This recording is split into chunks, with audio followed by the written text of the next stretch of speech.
as well. So, there was all of this that happened all at once. And I said it was like I was hit with 5 or 6 direct lightning strikes. The power grid can take 3 direct hits, but if you get up to 4 or 5, it shuts down. And that's what happened in 2018. So Leonard Cohen says it really well. He said, everything beautiful has a crack in it. That's how the light gets in. Mm-hmm. So suffering is a way to this understanding in that one is laid bare. That's what the word revelation means. Again, there's a lot of biblical terms, and I'm not necessarily referring to the Bible here. Although if that is your upbringing and your comfort, then by all means, it's not excluding that. But this laying bare, revelare, revelation of stripping away of everything, and what, who am I now? I've lost everything. Who am I? And that question is key, because you recognize when you do this self-inquiry and you inquire into yourself, who am I? You recognize, well, I'm not the objects I collected. I'm not the job that I have. I'm not the situation, my life circumstances. Yes, I have children, but I'm not a father. I mean, there's a choice that I could have made not to be. I'm not my life circumstances. Am I my body? If I was, then which is more real? The 2010 version of Walter, or the 2023 version of Walter, or the 1968 version of Walter, the baby? Which is real? And so this changing, this transience, anything that you can describe, anything you can imagine, anything you can label is not what you are. And so there's a process in spirituality called neti, and it's ancient, over 5,000 years old is the recording of the first recordings of this. Neti means I'm not this, I'm not this. It's the process of negation. In spirituality and in religious terms, it would be called via negativa, right? So that you're just basically saying, I'm not this, I'm not this. So by negating everything, you're left with something you can't remove. And what is that? And that's the awareness of what is here. I am the observer, and everything else, I'm the subject, and everything else is my object. So through suffering and this inquiry, and sitting with a non-dual teacher for a week in New York, and then being taken over by this exploration, I realized that who I am in my essence, what is my true nature, and it doesn't involve even the body. I'm the caretaker of this body, yes, but is that what I truly am? If you remove one of my arms, is the body, am I still Walter? Yeah, I'm still Walter, but who is Walter? Who does that refer to? That placeholder. And meditation can help. There's 4 main paths. I'll pause for a moment though, because I tend to speak a lot and there's a lot of information here. One thing we recognize is that the ignorance, and I don't mean ignorance in a kind of derogatory way, but when we believe something that isn't true, that's a kind of ignorance, right? So we learn ignorance through repetition. And therefore, in order to shed the ignorance, it's through repetition. It's through hearing this message again and again and again, and eventually, so before, it was a belief I had. It was some knowledge someone shared with me, but it wasn't my experience. So if you read books about swimming, and you want to learn to swim, and you read books about swimming, and then you get into the water, you might just drown. It's not your experience yet. It's just knowledge. So we confuse knowledge with experience. So what I'm suggesting here today to you is that there's nothing I can tell you that's going to make a change for you. You need to experience this for yourself. It's like chocolate. If I hold up a piece of chocolate and say, this is so delicious, let me describe it to you. It won't be adequate for you. You're going to say, well, I want to try it myself.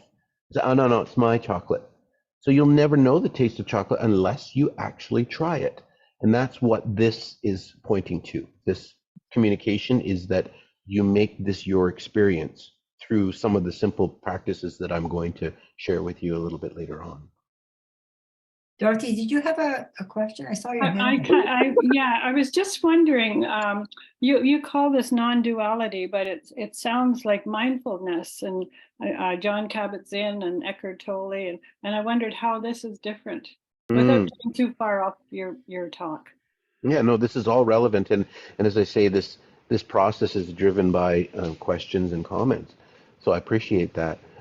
How is it different from what John Kabat-Zinn and mindfulness and Eckhart Tolle? And it isn't, um, in the sense that there is one truth, and it's true for everyone under all circumstances. Otherwise, it wouldn't be true, right? So the ground of being, the what they call in psychology the primitive, you can only reduce things so much until you come to a ground where that is what the foundation of all things. So Eckhart Tolle talks about the inner body. He talks about the joy of being aware of what's going on around you. John Kabat-Zinn touts mindfulness, and mindfulness is a very valid way to come to this insight. There's a kind of meditation called Vipassana meditation, which is insight meditation, where one normally would choose an object to be mindful of. Okay, I'm going to meditate on my breath. I'm going to be mindful of my breath. Or a walking meditation. Okay, I'm mindful of the sensation of the soles of the feet on the ground. And every time I get lost, I bring myself back to that. And so it settles the mind, it purifies it, it brings it to some stillness. The mind being a terrible master and a wonderful servant. We rein it in. So we have an object, the breath, a candle flame, a mantra, chanting, that kind of thing. But in Vedanta, what I'm talking about, in Advaita non-duality, we eventually meditate with no object. What's called self-abidance. Our object of meditation now is ourself, is our being, is our presence. And it has no objective qualities. So it's kind of a paradox, a conundrum. How can I be aware of something that has no objective qualities?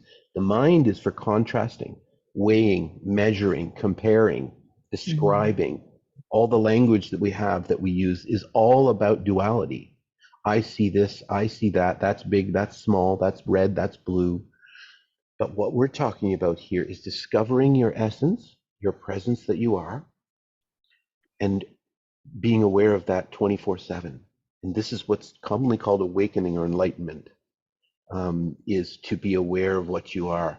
Now, the lens that Walter saw the world through with all his collected beliefs and concepts and all of these ideas that I believe are true, I take that lens away. The mind, the ego, is sent into the corner to play with its blocks. It's content doing dishes, walking, whatever. And what shines forth when that's not there, when Walter isn't there, so to speak, is being. And now that colors my interaction in the world. And Harriet, you said you sense a peace here. I can't even begin to describe what Jesus would have called the peace that passeth all understanding. The mind can't know this, only the heart. So, Dorothy, to put it succinctly, if you take all of the great teachings, and I considered Eckhart Tolle to be a modern master, Rupert Spira, Eckhart Tolle, Ramana Maharshi, who is a he's passed now, Nisargadatta Maharaj, Neem Karoli Baba. There's so many different teachers now that we can refer to. If you take all of their teaching and you put it into a distillery and you get that drop of nectar, the commonality that they're all speaking of here is that you are the light of awareness. You're like the sun. You can't see yourself. You can only be yourself. You know yourself by being yourself. You're self-effulgent. You illumine the world. And this light that allows all things to be, that's what we are. We are that awareness.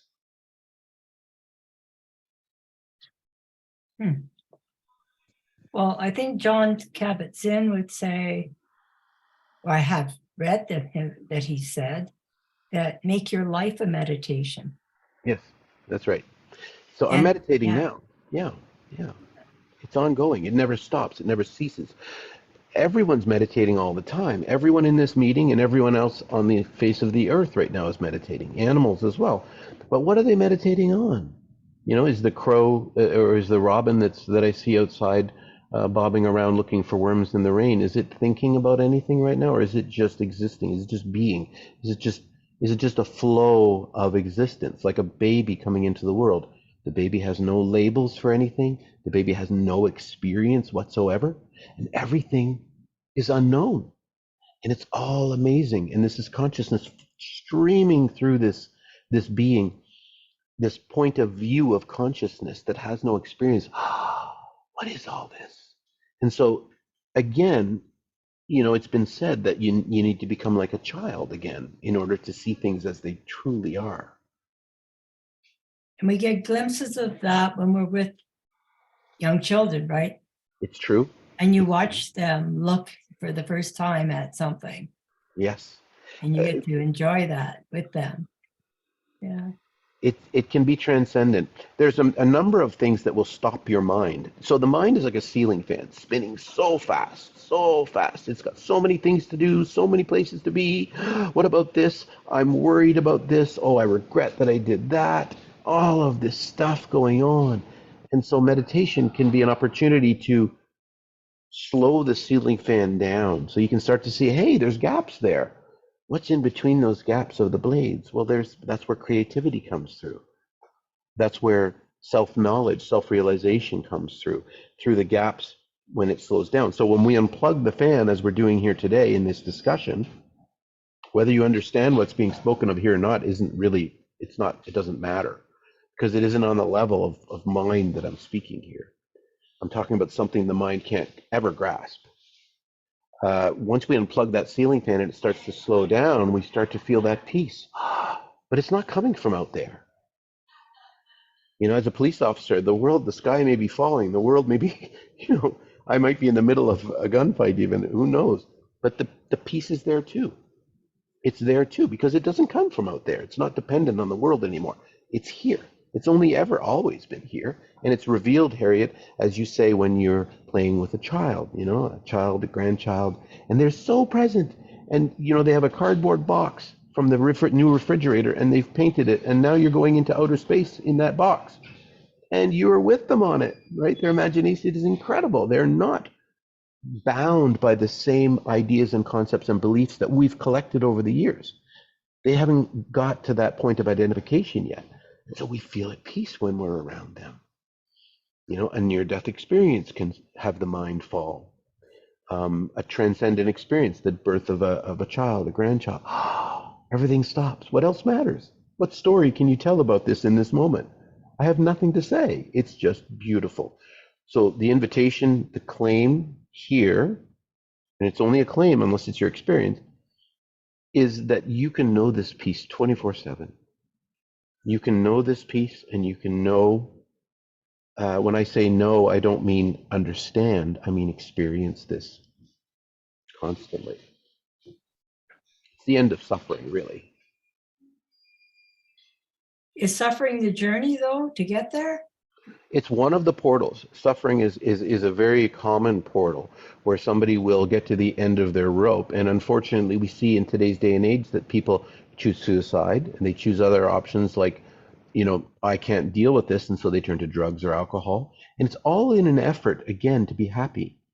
I can't deal with this. It's too much. And so I ingest a substance, cigarettes, whatever it is, food, television, sex. There's so many ways that people will try to distract themselves from things they haven't been able to deal with or don't want to deal with, that they've collected and shoved down. And then they keep popping up again because they're not dealt with yet. We carry things around from childhood even. So suffering is one of the ways we can come to this recognition and to go, wait a minute, I wasn't what I thought I was. Because suffering, life is like a parent in a way. The baby crawls into the kitchen, gaga goo goo, opens up the doors underneath the sink and finds a bottle with a lemon on it, and it smells good and it looks tasty, and they're about to drink this cleaner, And the parent, no, rips it away from the child, and the child says, why? And cries. That's what life does to us sometimes, is that we don't have the strength or courage to rip certain things that aren't serving us away from us. So it does it for us. It took all the things that this castle that I built, this life that I constructed, it took all of that overnight, whoosh, gone. And I look back on that in my 50th year, and I look back on that and 5 years ago, and I think that was the most painful thing that I've ever experienced. But I'm the most grateful for that because it brought me to this. It brought me to this understanding. Can you stop off at Walmart? Have another prescription. Got it. I think, I don't know if I've had that experience, but I think I have when I look back on my lifeline or my trajectory and I see that it's been up and down and up and down and up and down. And, Yes. and some of the suffering led me to better things or new discoveries. Mm-hmm. Eckhart Tolle tells a story about the farmer and his son, where they're living, this meager existence, and they're happy, they're content, and they have this one plow horse, and people look at them with pity and say, "Oh, you're so, your life situation isn't really that great." And the farmer says, "Well, maybe so." And then the horse runs away, and they say, "Ah, you see, your life really is suffering." And he says, "Well, maybe so." And then the horse brings back 5 wild horses, and they say, "Oh, you're so lucky." And he says, "Maybe so." And then the son tries to train one of the horses that came back with the plow horse, and he falls and breaks his leg, and they say, "Ah, you're so unlucky." And the farmer says, "Maybe so." And then the army comes through the next day and for conscription and says, "We're taking all the healthy young men to fight in the war." And they say, "Oh, you're so lucky your leg is broken." So, we never know. Something that seems like a tragedy in one moment can reveal beauty in the next moment. So the way people say, well, that doesn't help me very much. I want to end the suffering. I want to end the adversity. I don't want to well, life is what it is. We age, that's the biggest challenge, right? Is that we know that we've all been born with that incurable disease called time, right? So is there a way to deal with this existential fear, the fear that I'm not going to exist? And I say, yes, you can come to a recognition that you only live once, but it's forever. And this is what Advaita teaches us, is that this body came into existence. It borrowed its existence from the only thing that does exist, consciousness, awareness, Brahman, if you will, God. It borrows its existence. But I was prior to the rising of this body, and I will go nowhere after this body falls. Now, that's a bold claim.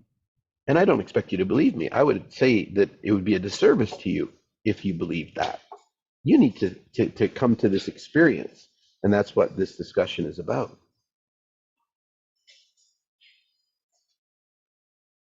Are we pausing for questions? Anytime anyone has a question, I'm kind of scouring here and looking. I saw Dorothy's hand earlier, but I get on a roll.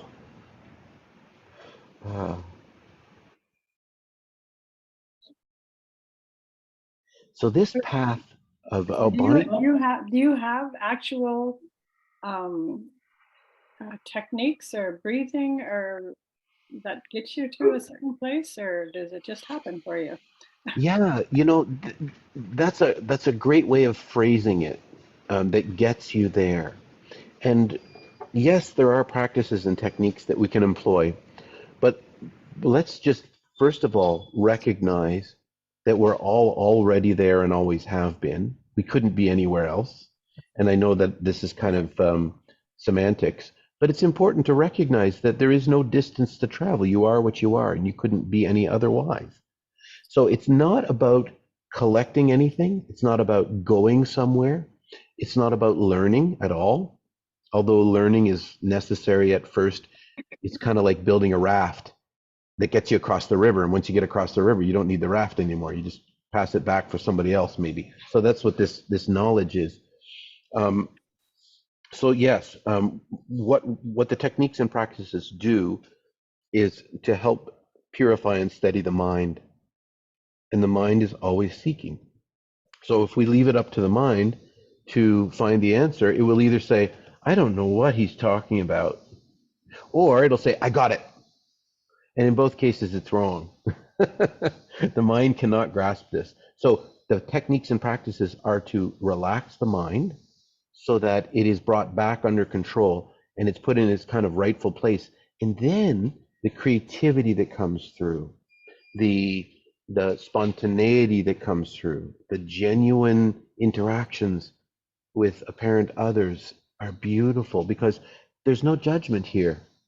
And I'll go so far as to say that we can say that the person that I believed I was is seen to be just that, a belief. So what am I then? Well, that's what we're going to find out through these techniques and practices. And this takes no time. This takes no time. Can I ask a question about how you would, when you have obligations and a life and that sort of thing, and if you do practice mindfulness and that you recognize that there's some things that aren't good in your life and you should let go of, but social mores say you don't want to.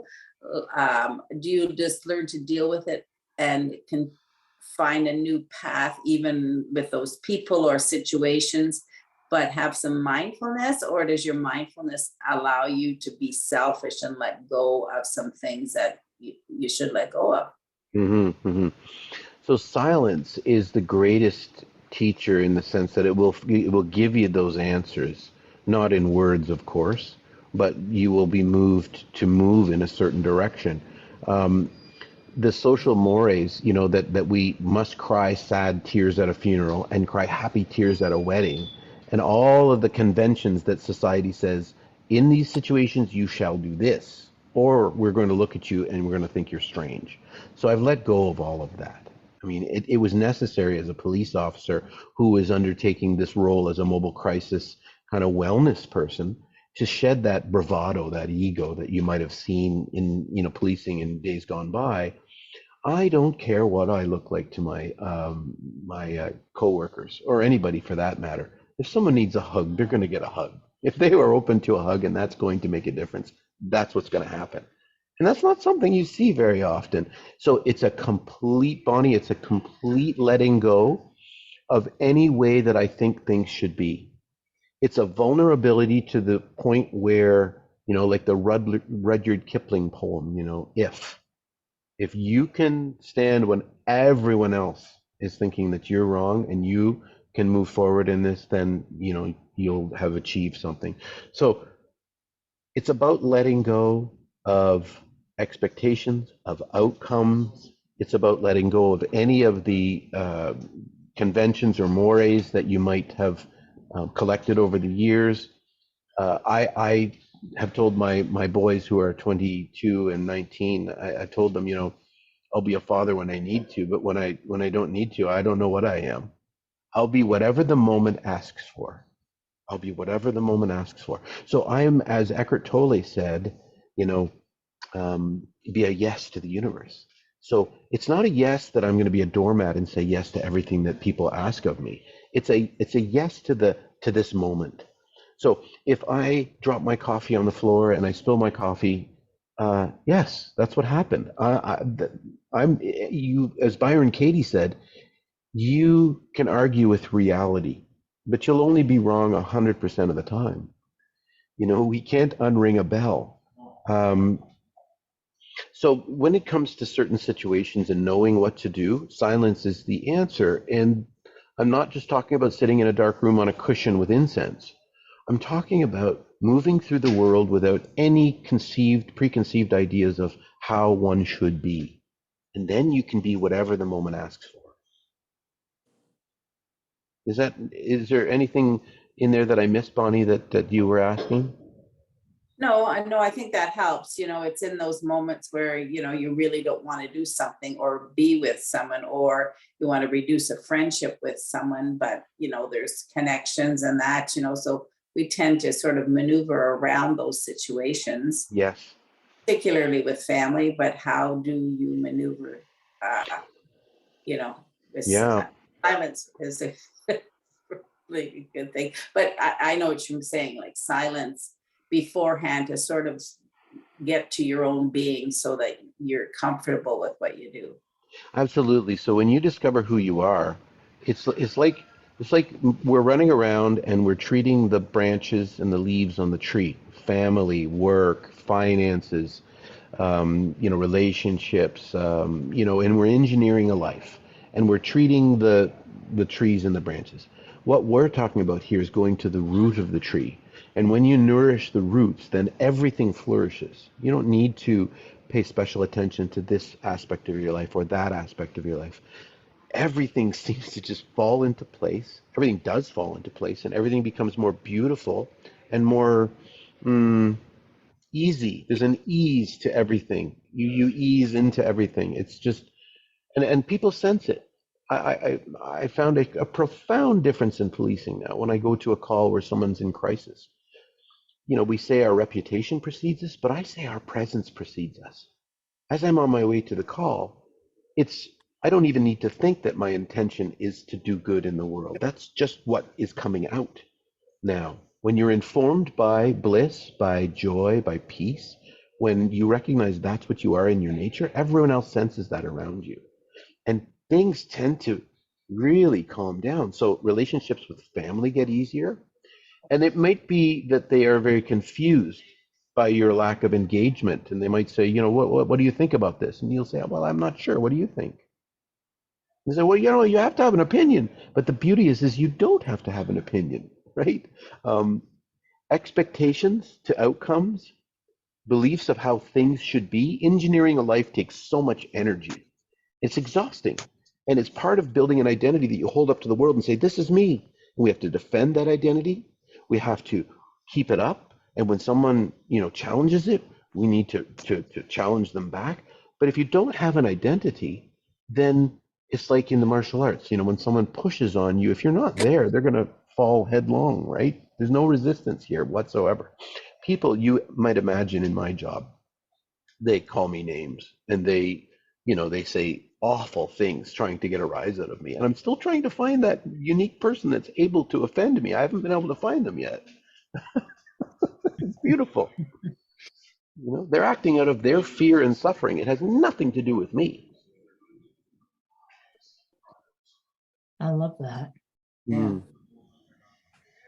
I was thinking about, this group. I haven't had a chance to be with them as often as I would like these days, out in the bush walking. But there's a joy there, a collective joy. And I think that I wonder if we actually know that we're meditating. You know what I mean? I don't know. I just a nice peace, even with the chatter and everything going on around. It's just a beautiful time. Yes. Doesn't seem to be any judgment there. It just seems to be the complete embracing of being in nature. Yes. Yes. Nature has that ability to settle the mind, and it really is. It's because the mind can't grasp beauty. So when you see something so beautiful in nature, the mind can't understand that, and so it becomes silent. And that's when your being shines through. So mind is like a veil, right? And when that veil is removed, you're a child. You are in awe and wonder of what this is. I have no idea. So this, you'll often hear in spirituality that the world is an illusion. And it's true. The world is an illusion. It doesn't mean that it's not real. It's just that it's not what you think it is. That's the whole game here, is to recognize what's going on here, the mechanism by which the mind is fooling us, and that we're hypnotized into this walking, waking sleep. And when we have a lucid waking and we realize, oh, I can't ever tell anybody about this, but I can be that example. I'm doing my best right now to articulate to all of you. And I think because you're still here and because you invited me, that you know this already. Everyone knows this. It's just the mind stops it veils the truth that we've collected over years. If there were a strange, you know, phenomenon all of a sudden that this Zoom meeting that we all got amnesia and we all forgot who we were and we forgot our problems, we forgot our life circumstances, we forgot our age, we forgot our gender, we forgot all of the objective qualities that our life consists of, and we were left with nothing, who would you be? Well, you'd be at peace. You would be yourself. You would be your true nature. And that's nature reveals that. I see Patty has a hand raised. Okay, go ahead, Patty. Good morning, Walter. I am so moved by this morning and stirred up some thoughts. And I love this practice that we're speaking about this morning. If I, for lack of better words, a practice of non-duality. I find at times as I go through these teachings and these experiences with what I consider to be more enlightened people than myself, that I get all inspired and then I kind of fall off the wagon fairly quickly because I'm the type of person I think that needs more support than just myself. And I don't know if that's out of fear or lack of confidence in myself, but I find like even in a situation that I'm in, a household, family, tumultuous time at present. So I'm finding this is great this morning. So when I turn off my computer later and I walk into the world of my tumultuous life, I don't know how to say it except I feel alone. And maybe that's good, but I do feel alone, but maybe a bit fearful. I find it hard to hang on to what I've just heard or learned in a practice. And then I find that everyone else around me seems to be irritating me, or like, it's like, oh, I get all like, oh, I guess I might as well just go with the flow, whatever it is around me, and wear beige and keep my mouth shut has been one of my go-tos at times. So I just wanted to share that. And for that. That's a very common sharing. It is kind of the human condition. The mind has a gravity, and the mind's gravity at present for you and for most of us is greater than the desire for truth. The experiences of the world and your outer circumstances right now are challenging. And so it pulls you in. So if we do a little bit of algebra here, we can say that awareness, right? What we can't not be, we're aware all the time. Senses are working and we can't stop that, right? I can smell things, I can see things, taste things, and it's just happening. So awareness of an object equals experience. Awareness plus an object equals experience. How you define that object that you're looking at, a particular relationship or a person in your life that's challenging. Here we go again, right? This object is powerful because you have beliefs and concepts, you have a history and a dynamic, and that object means something. It's defined in a certain way. So when that object arises in your awareness, it gives you a corresponding experience. And the best predictor of the future is the past. So the mind has a gravity. Right now it's conditioned in a way, Patty, that it's cyclical. It's revisiting problems that it didn't find the solutions to in the past at 2 in the morning, at 3 in the morning. It's constantly trying to help you solve these issues that you're having, issues with. And the solution, or I guess the suggestion here, there's never a saying what you should do, everyone's different, but the suggestion here is that it's like a rocket. It's like a rocket sitting on the earth that needs to escape gravity. And it takes an incredible amount of energy to lift that heavy object off the earth and to get up into the atmosphere and then escape Earth's gravity. And all of a sudden now it's floating in space. There's no weight there. There's no gravity. Now I've escaped that pull. So my encouragement and my suggestion, Patty, is to stay with it. Is is to make this your practice where you're moving throughout your day, pick an object, maybe your breath, and or maybe it's just what you're doing in the moment, washing dishes, right? Walking the dog, looking around, no thought about this, feeling the warmth of the water in the looking at the bubbles, being completely aware of your environment and your situation will stop the mind from launching into a story, a narrative, which it's told many, many times over, right? So awareness of what you're doing, of this moment, which is the only moment we ever have, is really one of the ways you can escape that gravity.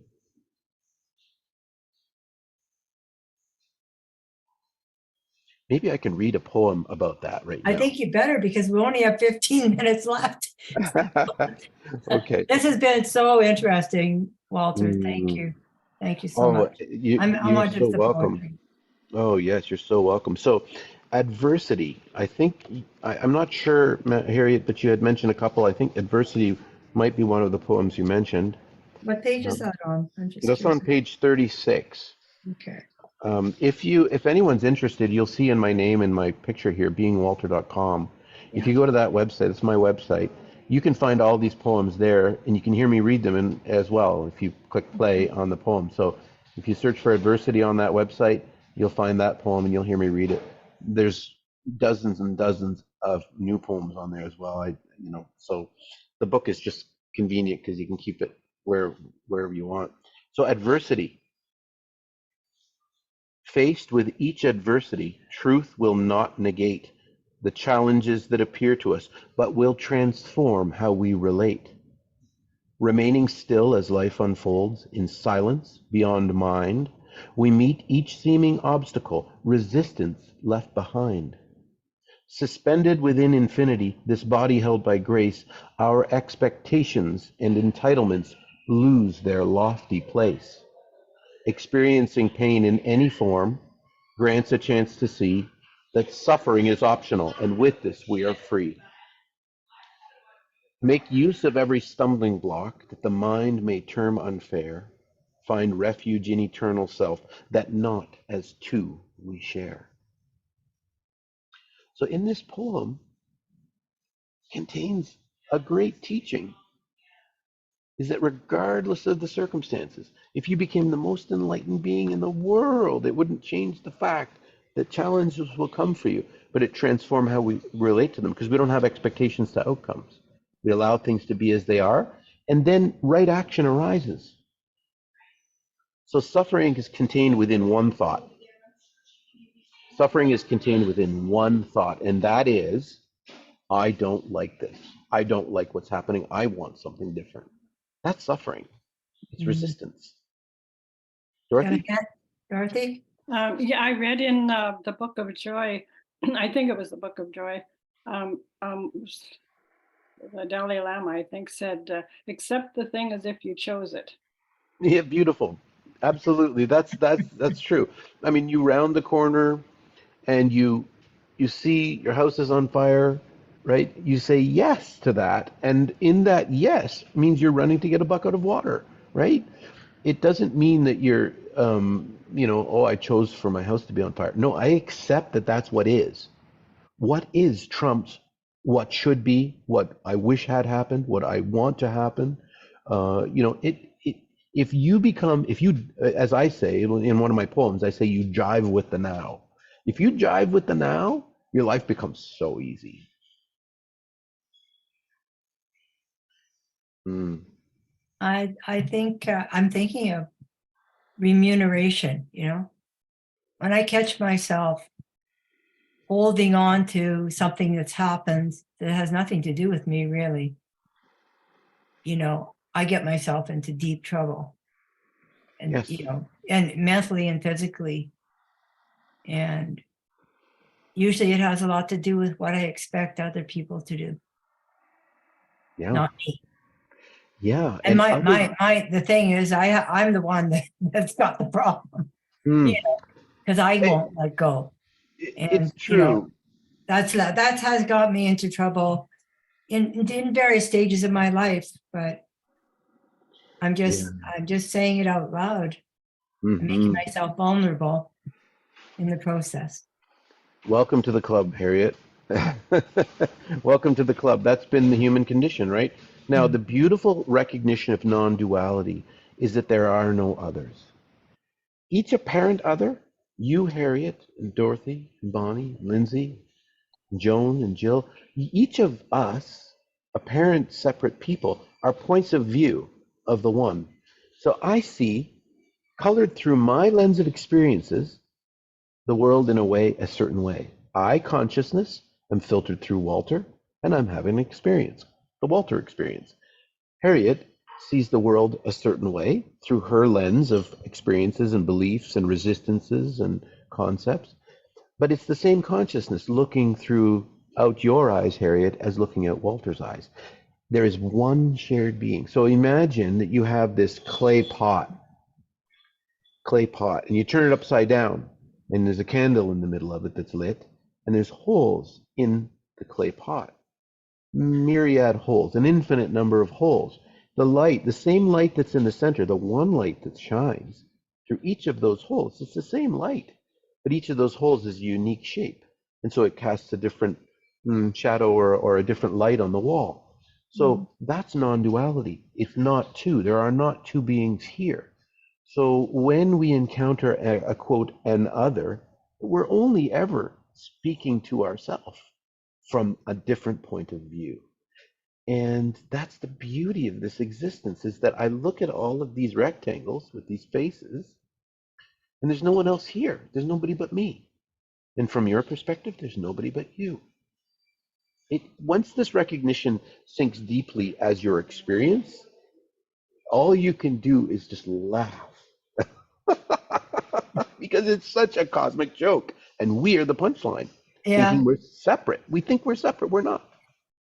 we're the divine matrix, so to speak. Yeah, Absolutely. Absolutely. different names for it, but Mm-hmm. yeah, it's Mm-hmm. very interesting. That's what I Now, was saying earlier, Walter, that there was a program called Laugh In. I don't know, you might be too young to remember that, but I there was remember the name. yeah, and there was a little old man in the used to come on, you know, it was just little skits, and he would shuffle in and he'd open up the bushes and go, very interesting. He never said, I like it, I don't like it. You know? Right. It was Right. just I don't know why that came into my head, but it did. And I was thinking, you know, that guy was probably meditating. I don't know. He would just say, hey, look at Yeah. this. So what? You use that word meditating again, and you know, Rupert Spira says meditation isn't something we do. Meditation is what we are. We're always, we can't not meditate. Even in deep sleep, when you have no experience of deep sleep, remember I said awareness plus an object equals experience? There is no object in deep sleep. That's why we love it so much. How did you sleep? Oh, I slept so well. Why? Because I wasn't there. What problems do you have in deep sleep? If you're wrongly convicted of a crime and you're in prison for the rest of your life, you know, and you're suffering, and then you fall asleep and you're in deep sleep, where is that reality? It's not there. That life circumstance is gone. Everything is gone. You're obliterated, right? There's no object of awareness, and so you're at peace in that moment. And so the invitation here and the suggestion here is that is available 24/7 all the time. Walter, we have about 4 minutes, 5 minutes left, and I wondered if you'd read another poem. Absolutely, and this is kind of pointing Where even can more. people get your poetry? Where can you get the You book? can get this on Amazon.ca. It's like $10 or something like that, I think. You can also go to the website and enjoy it and hear me read it there. But you know, the book is a wonderful experience because it's, you know, it's a tactile experience and you can make notes and whatnot. And but here's another poem, and I think Patty, this will talk about a practice here. Okay, so this is a pointing to a practice. It's called Nowhere. It's on page 16. Nowhere, but it's also spelled now here. So it's two, you know, Nowhere. Nowhere is the same as now here. So here's the poem.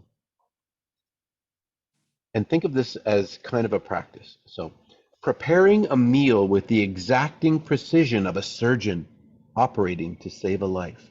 Preparing a meal with the exacting precision of a surgeon operating to save a life.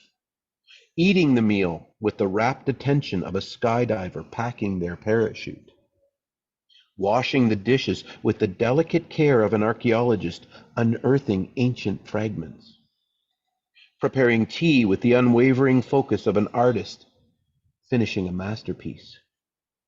Walking in the forest with all the curious wonder of an astronaut exploring an unknown planet.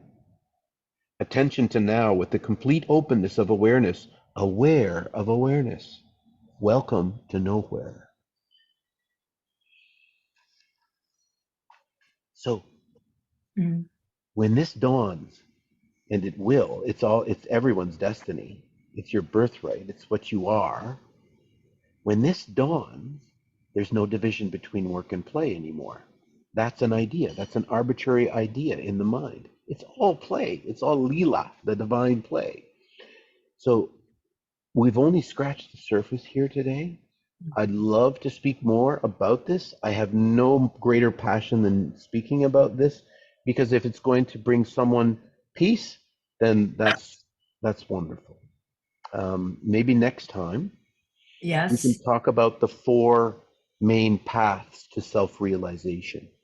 And I'll just tell you what they are right now, and then we can go into it more. I'll be actually at Ohana on May the 13th, and I'll be doing a 3-hour workshop there called Sinking the Mind into the Heart, which is about bhakti, one of the 4 paths. Bhakti is devotion, devotion to truth, love of truth, and losing oneself in that reality. In religious terms, one would say becoming one with God. But again, it's not exclusionary. Bhakti is beautiful. It's such a gorgeous endeavor. Another one is Raja Yoga, which is meditation, stilling the mind through meditation, which I'm doing 24/7. It's everything is a meditation all the time. It's just being aware of what's happening. The third path would be karma yoga, which is selfless service. So serving others. So I think you're all very familiar with that. Karma yoga is losing oneself, putting oneself second or third or fifth or 100th, and serving others selflessly. One can come to self-realization through this path. And then the fourth one is jnana, Jnana, jnana yoga, which is the path of knowledge, which is what we've been discussing here today, building that raft, that framework. If you imagine a church that's being renovated and you've got all that scaffolding up and you can't see what's happening inside. And then one day they remove all of the scaffolding and you go, wow, that's beautiful. So the scaffolding was necessary. It was just the raft that gets you across the river. But what's revealed through that knowledge, the knowledge is then tossed away. I like to say the path of knowledge is like collecting birch bark, all of these teachings and sayings and whatnot, collecting all of this birch bark. And then one day you collect a match and woof, it's all gone. And what remains? The truth. So these 4 paths are not, they're not mutually exclusive. They converge, they overlap. So devotion, service, knowledge, meditation, these 4 paths. I came to this through suffering and knowledge and wanting to know a better way, and then fell into the path of bhakti and raja and karma. Here I am, karma yoga, right? Service. Awesome. So we can talk more about that. I'd love to. I'd love to have you back on if you're willing to do that, Walter. And I just want to say deep gratitude. Thank you for opening. I had a friend named Gary Shulman. I don't know if you knew him, but he would come to talk to us. This is about 20 years ago when I started living pet. And when he left, sometimes I turn to people and say, I don't know exactly what he said. I don't know, but there's a piece in there for me. I know, but I do feel that I feel connected to everybody here right now. And thank you so much for, just opening a door or just even a crack, if it's a little crack in the door. I wanted to share with everybody that I have the Ohana newsletter, and I'll send that on to everyone because you can register for Walter's workshop on May 13th on that. Unfortunately, it's full. I just got an email Oh, it's yesterday that it's full. full, but it's there's yeah we capped it at 30, but I'm willing. I told Nikki I'll do another one, and maybe we can have like an outdoor venue or something too. But it could be in the very near future there'll be another one coming.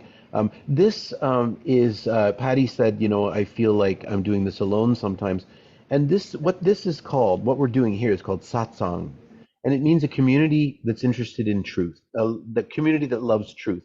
And as Rumi said, we're all just walking each other home. We're walking each other home. I have nothing to teach. You know everything that I've told you here today. Intuitively, deeply, you know this because it's coming from the same place where you call home. So I'll leave you with one final poem that I've committed to memory that I absolutely adore. And this poem came to me while I was double parked in a cruiser in Ottawa traffic during the Freedom Convoy. This arose then, and I don't know why these things come up when they do, but I'm grateful for them. But it's called Dance with Grace.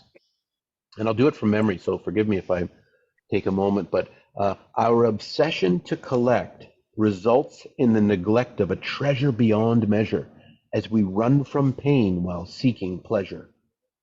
Should you do a pirouette and accept to dance with grace, concede to follow her lead. Her choreography is your biography. In lockstep, you are freed. Beautiful. I love that. Thank you. Wonderful. So I'll take my leave. Thank you so much, everyone. Thank you. Thank you. I know I Thank get you, more Walter. out of this than anybody.